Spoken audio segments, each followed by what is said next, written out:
As reviravoltas do destino nos fazem questionar a realidade enquanto vagamos pelos corredores do tempo. Os eventos se alinham das maneiras mais peculiares, padrões se formam e uma simetria mórbida domina a escuridão, cada uma ecoando o humor sombrio e distorcido do universo.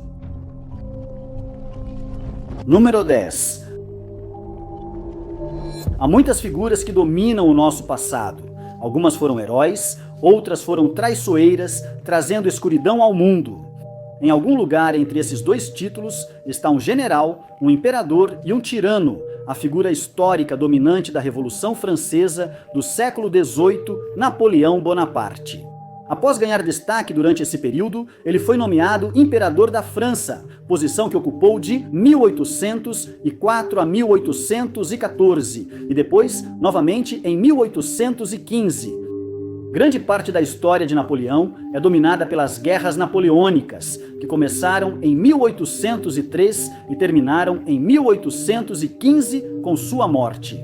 Mas não só guerras e batalhas tornaram essa figura histórica conhecida. Durante seu governo, o general enfrentou entre 20 e 30 tentativas de assassinato contra a sua vida. Incluiu tentativas de sequestro, ataques à carruagem e uma caixa de rapé envenenada. A tentativa fracassada mais famosa, porém, foi aquela que falhou por pura coincidência. O complô aconteceu em 1800, antes de Napoleão ter subido nas patentes. O complô, apesar de ter sido tão bem planejado e aparentemente infalível, seria frustrado por algo tão simples quanto uma troca de roupa e um motorista embriagado. Tudo começou em 24 de dezembro, quando os conspiradores se reuniram para finalizar seus esforços. 3 homens criaram uma máquina infernal, colocaram-na em uma carroça de vinho e esconderam. Ao longo do trajeto que a carruagem de Napoleão faria para chegar à Ópera de Paris, para cronometrar o momento da explosão, eles contaram com a ajuda de uma jovem garota. Eles disseram para ela vigiar a carroça e que quando visse a escolta da cavalaria, deveria segurar o cavalo. Os conspiradores aguardavam que a carruagem de Napoleão passasse após a escolta para sinalizar quando acender a pólvora. Mas, cedo naquele dia, a esposa do general, Josefina, causou algum atraso ao tentar ajeitar um novo chale. Enquanto o cocheiro esperava os passageiros, o motorista de Napoleão supostamente tomou alguns goles de álcool. Finalmente, eles estavam prontos, com Napoleão entrando em sua própria carruagem e Josefina vindo logo atrás dele, pois agora estavam atrasados. O cocheiro de Napoleão começou a acelerar e então passou a fazer curvas bruscas e zigue-zaguear por toda a parte, quando aqueles goles de mais cedo finalmente fizeram efeito. Ele passou pela cavalaria e se aproximava do explosivo escondido. Mas a carruagem vinha rápido demais e a jovem deu o sinal tarde demais. Um dos homens acendeu a pólvora e uma explosão ecoou pela região, mas Napoleão não estava entre as vítimas. Ele havia passado pela carroça apenas alguns instantes antes da explosão ser detonada. A explosão apenas quebrou as janelas do seu veículo. Josefina não teve ferimentos. Ela entrou no raio da explosão apenas alguns instantes depois de Napoleão, com a cavalaria vindo atrás dela, enquanto o general e seu grupo continuaram para a ópera ilesos. O mesmo não pode ser dito das pessoas que estavam por perto. Pelo menos uma dúzia das pessoas que estavam nas proximidades morreram, incluindo a jovem Mary Ann e o cavalo que estava ao lado da carroça. Número 9. Carl Jung foi um psicólogo e psiquiatra suíço e o fundador da psicologia analítica. Ele desenvolveu os conceitos de personalidades introvertidas e extrovertidas, arquétipos, e também explorou o inconsciente coletivo. Seu trabalho acabaria levando-o ao incrível fenômeno da coincidência, um conceito do qual ele se tornaria o mestre. Ele falava de mundos internos e externos, da mente inconsciente e de uma conexão causal.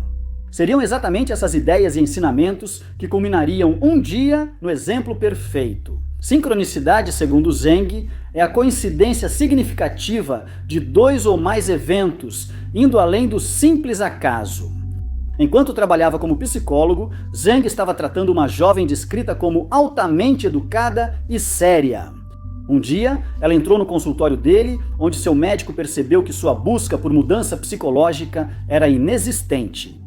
Jan percebeu que a única maneira de poder ajudá-la seria se algo inesperado e irracional acontecesse, permitindo que ele rompesse ou suavizasse sua casca racionalista.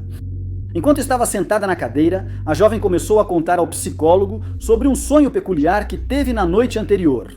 Ela explicou que no sonho uma joia lhe foi dada de presente. Ela assumiu a forma de um escaravelho dourado, uma peça valiosa. Zeng conhecia o símbolo representado ali. O escaravelho era um símbolo egípcio que ele via ligado não só ao fim, mas também à transformação.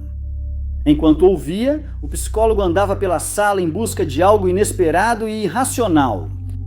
Eventualmente, ele se resignou à sua cadeira e ouviu a continuação da história de seu paciente. Foi justamente então que um som peculiar de batidas chamou sua atenção. Vinha de trás dele. Ao se virar, Zeng viu um inseto batendo as asas contra a janela.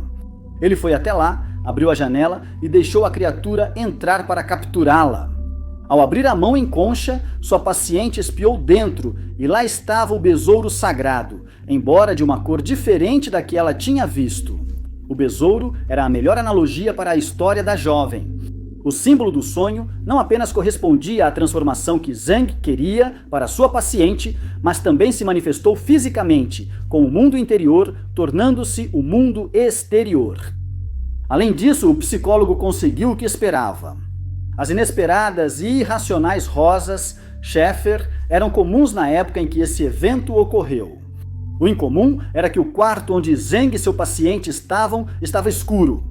Entrar em um cômodo pouco iluminado não era típico da espécie. Era como se tivesse chegado ali com um propósito. O mais curioso era que esse evento ocorreria justamente com quem criava o termo e seu significado.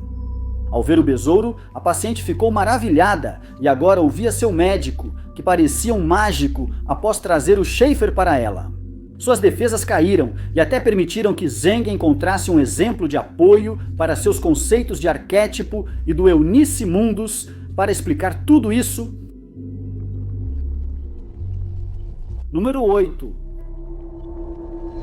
No início dos anos 1940, uma jovem de Ottawa, Canadá, teve 2 filhos por motivos desconhecidos. Ambos ficaram sob os cuidados da Sociedade de Ajuda à Criança para inclusão em listas de adoção. Um dos meninos foi adotado ainda pequeno e chamado Ron Cole. Ele permaneceu em Ottawa com a família Cole durante grande parte de sua criação.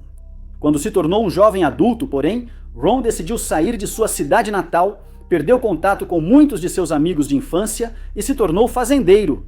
Pelo menos 2 décadas depois, porém, o senso de curiosidade tomou conta do homem, agora em seus 40 anos, de tal forma que ele começou a procurar por sua família biológica.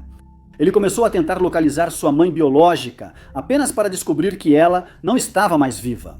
Sem se abater, logo descobriu que tinha um irmão e uma irmã, e continuou a buscá-los pelos próximos 25 anos. Como parte de seus esforços de busca, Ron entrou em contato com um grupo de voluntários conhecido como Parent Finders Ottawa. Por anos, a organização focou no caso, analisando registros, documentos e DNA para localizar os irmãos desaparecidos. Só em 2013, esse esforço finalmente se mostrou valioso. Naquele ano, a organização identificou um dos irmãos, o irmão de Ron. Após obter os dados de contato de Duncan, ele descobriu que seu irmão biológico vivia em Guernsey. No Canal da Mancha, o nome Duncan Cumming soava tão familiar para Ron que ele simplesmente precisava conhecê-lo, e ninguém poderia imaginar o que viria a seguir. O nome era familiar porque Duncan Cumming fora amigo de infância de Ron Cole. Os dois estudaram juntos na escola primária e eram amigos em uma escola ainda mais pública.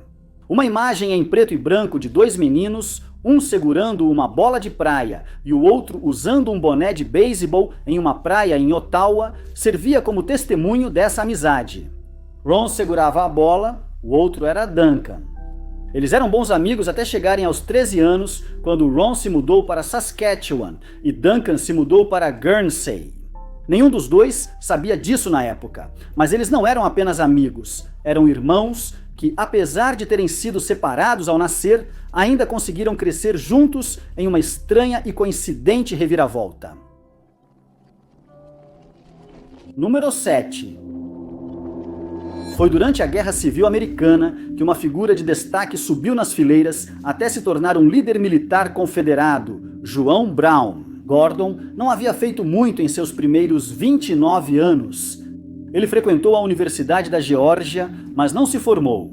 Ele deixou a advocacia para investir em minas de carvão e na Northwestern Tip.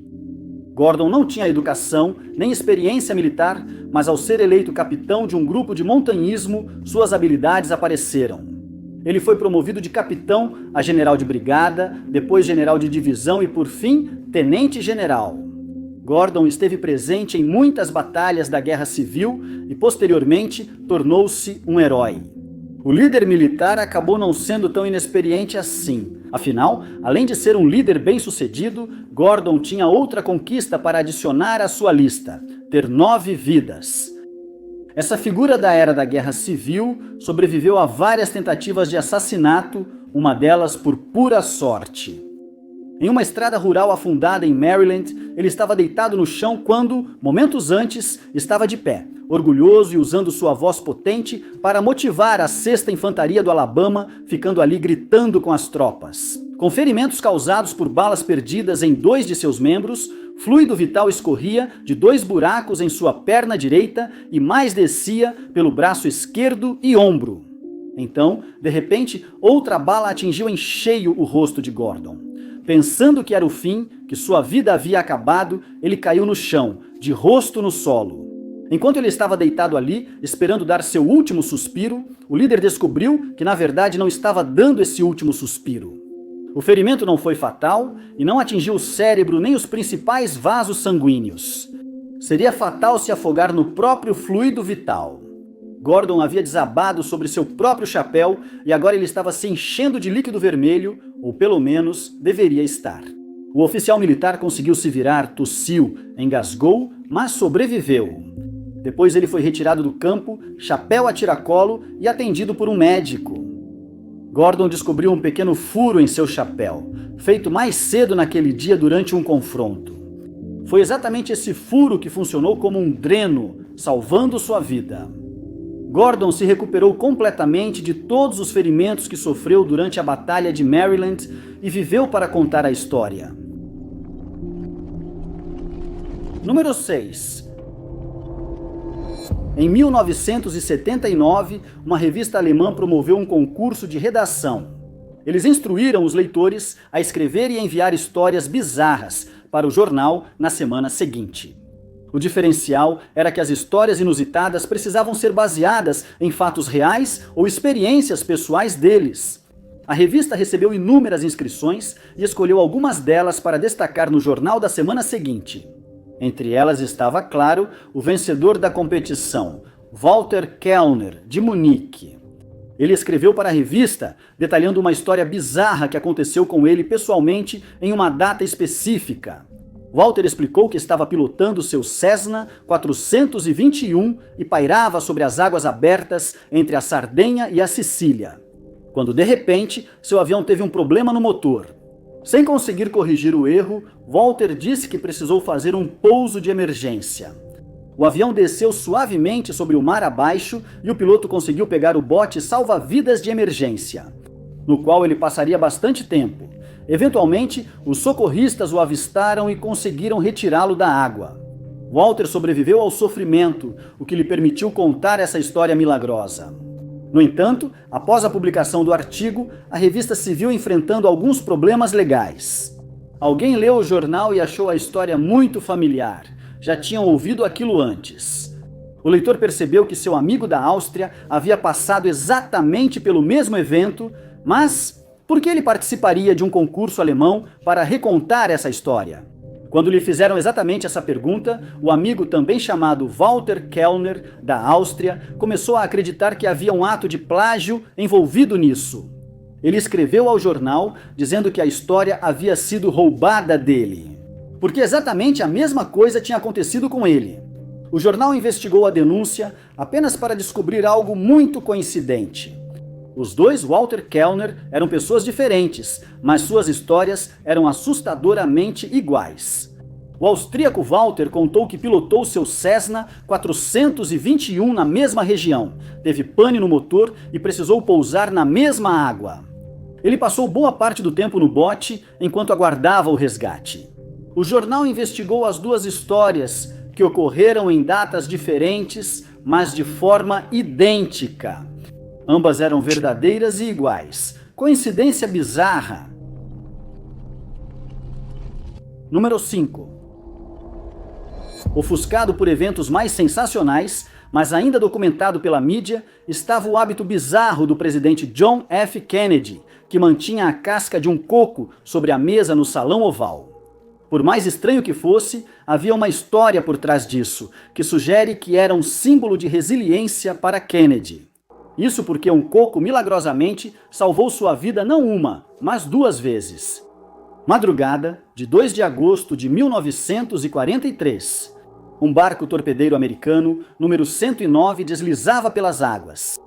Do nada, surgiu um contratorpedeiro japonês. Ele colidiu diretamente com a embarcação americana, partindo-a ao meio. O dano foi tão grave que os outros barcos torpedeiros acharam que a tripulação estava perdida e partiram. Mas 11 dos 13 tripulantes ainda estavam vivos e lutavam na água, agarrados a destroços. Durante 5 horas, eles ficaram à deriva até chegarem a uma ilha de corais. Um a um, eles chegaram à praia, entre eles um jovem John F. Kennedy. Ele também estava no barco, servindo como tenente júnior. Ele foi um dos 11 sobreviventes que conseguiram chegar à terra. Por algum tempo, ele nadava até o mar, esperando sinalizar para algum navio que passasse, mas nenhum apareceu. A pequena ilha tinha pouca comida, oferecendo apenas cocos como sustento. Depois de uma ida à água, o 26 anos começou a se sentir mal. Ao chegar à praia, ele comeu alguns cocos e recuperou as forças. Nesse ponto, já estavam sem comida há horas, e os cocos trouxeram a nutrição necessária, salvando-os da fome. A tripulação percebeu que precisaria ir a uma ilha maior para buscar moradores locais que pudessem ajudá-los. Nos dias seguintes, na Ilha Cross, os homens tentaram sinalizar navios, mas não receberam ajuda. Eles sobreviveram comendo cocos na ilha até a chegada da ajuda. 2 ilhéus das Ilhas Salomão estavam passando de canoa. Quando Kennedy e a tripulação gritaram e acenaram da praia, os nativos pararam e levaram a canoa até eles. Kennedy perguntou se eles poderiam levar uma mensagem para as forças americanas que estavam na outra ilha, e eles concordaram. Kennedy pegou uma casca de coco e um objeto afiado, começando a entalhar na casca peluda. Era uma mensagem. Naru, comandante nativo da ilha, conhece a posição e pode guiar. 11 vivos. Precisa de um barco pequeno, Kennedy? Os ilhéus cumpriram sua promessa e entregaram a mensagem ao tenente Arthur Evans, que estava vigiando a costa da ilha Gomu. Depois um barco foi enviado e a tripulação remou até Gomu. De lá, outro barco patrulha os levaria a Rendova. 20 anos após essa aprovação, o tenente júnior foi eleito presidente dos Estados Unidos. O que talvez nunca tivesse acontecido se aquela mensagem não tivesse sido rabiscada em um dos meios mais improváveis, um coco. Número 4. Rutherford B. Hayes, o 19º presidente dos Estados Unidos, foi o indivíduo que pôs fim à reconstrução pós-guerra civil no Sul. Ele também tentou estabelecer novos padrões de integridade após 8 anos de corrupção em Washington, Distrito de Colômbia. Hayes foi o único presidente a assumir por decisão de uma comissão especial de legisladores e juízes da Suprema Corte, escolhidos para resolver disputas sobre votos eleitorais. Ele governou de 1877 a 1881, 16 anos depois de seu mandato. William McKinley tornou-se o 25º presidente dos Estados Unidos. Sob sua liderança, os Estados Unidos entrariam em guerra com a Espanha. Ele assumiu o poder em 1897 e apenas um ano depois conquistaria um império global que incluía Porto Rico, Guam e as Filipinas. Seu mandato durou até 1901. O motivo pelo qual esses dois presidentes tão diferentes, separados por quase 2 décadas, são mencionados juntos é que sua ligação remonta muito mais longe do que poderíamos imaginar. Hayes, 19º presidente, e McKinley, 25º, têm uma ligação que vem do início da Guerra Civil. No mesmo regimento do Exército da União, só para continuarem juntos como sombras inseparáveis, com um seguindo o outro até o cargo. Hayes iniciou sua carreira na Guerra Civil como oficial do 23º Regimento de Infantaria Voluntária de Ohio. Não demorou muito para que ele conquistasse o posto de general, depois do que passou grande parte do seu tempo na Virgínia Ocidental. Ele seria ferido lá pelo menos 4 vezes. Com Hayes supervisionando 341 homens no regimento, entre eles estava um soldado raso, que acabou sendo William McKinley. Apesar de ser só mais um entre centenas, McKinley chamou a atenção de Hayes. Depois de provar seu valor repetidas vezes no campo de batalha, um momento notável ocorreu na Batalha de Antietam. Ao saber da bravura dele, o general sugeriu promover McKinley a 2º tenente. Os oficiais de patente mais alta fizeram exatamente isso, e ele então passou a servir na equipe de Hayes. Quando a guerra terminou, McKinley já havia subido de patente e foi listado como Major Brevet por sua bravura e serviço distinto. Após servir sob Hayes, o major o considerou um mentor, enquanto Hayes o via como protegido.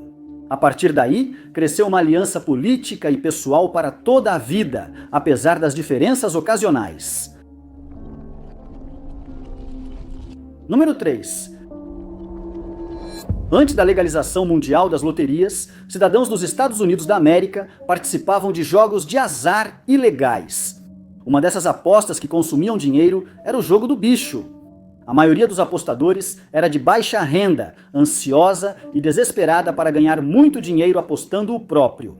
No jogo do bicho, o jogador teria que apostar um valor inferior a 1 e escolher seu próprio número de 3 dígitos, de 000 a 999. Os números vencedores seriam sorteados de uma fonte independente, garantindo um jogo justo. As chances contra ganhar o prêmio principal são de 999 para 1. O vencedor receberia 540 para 1 e o intermediário que aceitasse a aposta receberia 60 unidades.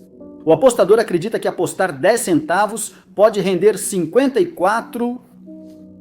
Os responsáveis pelo jogo do bicho usavam parte do dinheiro das apostas para pagar a polícia e evitar prisões. Em 17 de setembro de 1958, muitos jogadores do jogo do bicho de Manhattan apostaram no mesmo número. Esse 932, durante a promoção, ao anunciarem os dígitos vencedores, muitos se surpreenderam ao ver que esse número foi sorteado.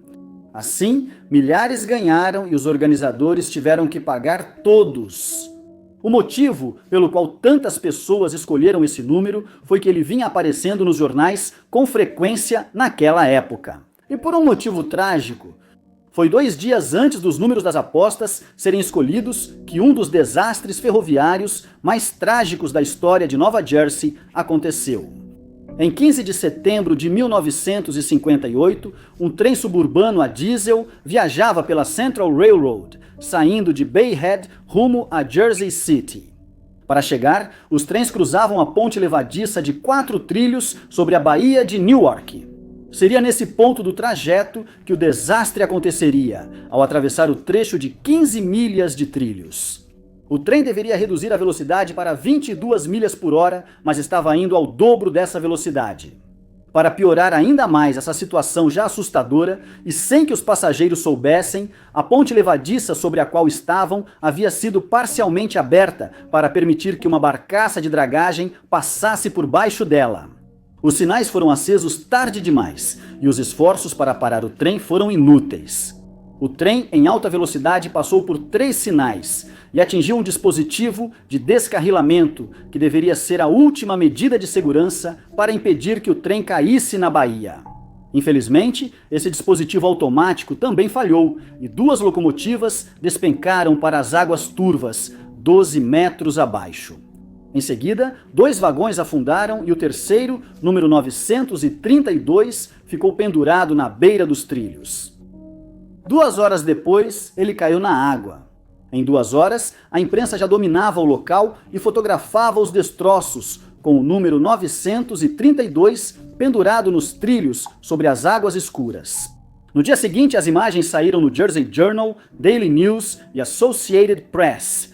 E 2 dias depois, no Jogo do Bicho, a cena sombria e os números estranhos se tornaram uma coincidência afortunada para os apostadores. Número 2.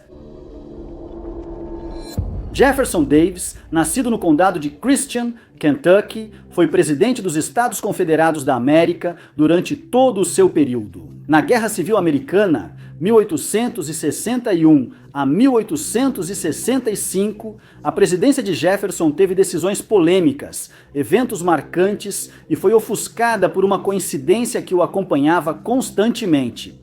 Em 1862, ele decidiu viajar pelo Círculo Confederado, visitando vários postos de comando. Sua viagem o levaria para Virgínia, Tennessee e Mississippi.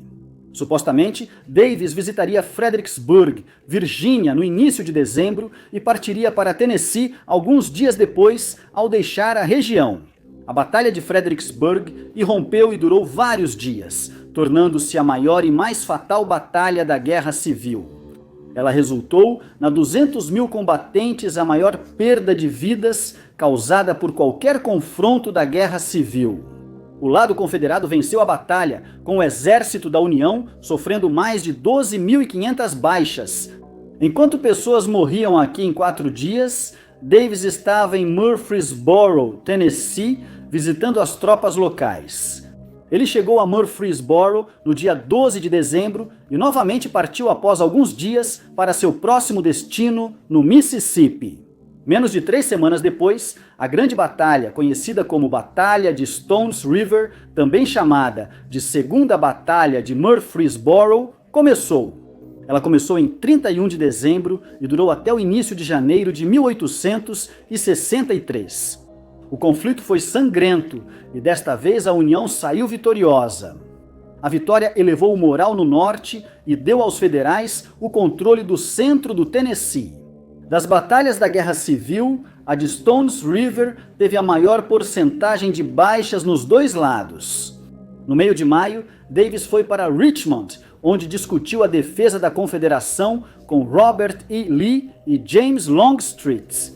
Durante suas conversas, Davis mostrou preocupação com Vicksburg e questionou se deveriam aliviar as tensões ali ou focar esforços em outro local.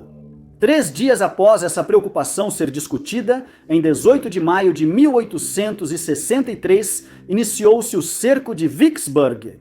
A localização era estrategicamente posicionada no rio Mississippi, tornando essa vitória crucial para ambos os lados. O cerco durou 47 dias até as tropas confederadas se renderem. Isso foi o ponto de virada para o exército da União. Davis depois demonstrou surpresa e consternação com a derrota.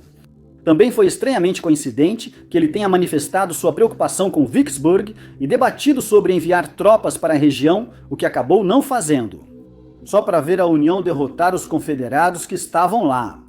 O intervalo entre suas partidas dessas áreas e os confrontos seguintes é frequentemente visto como muito significativo na história militar confederada. E todos eles seguiram o mesmo padrão sincronizado de coincidência. Número 1. Imagine planejar e montar um sistema complexo para cometer um assassinato, apenas para tudo ser arruinado porque o alvo mudou de planos de repente. Seria exatamente essa frustração que George Elser sentiria em 1939.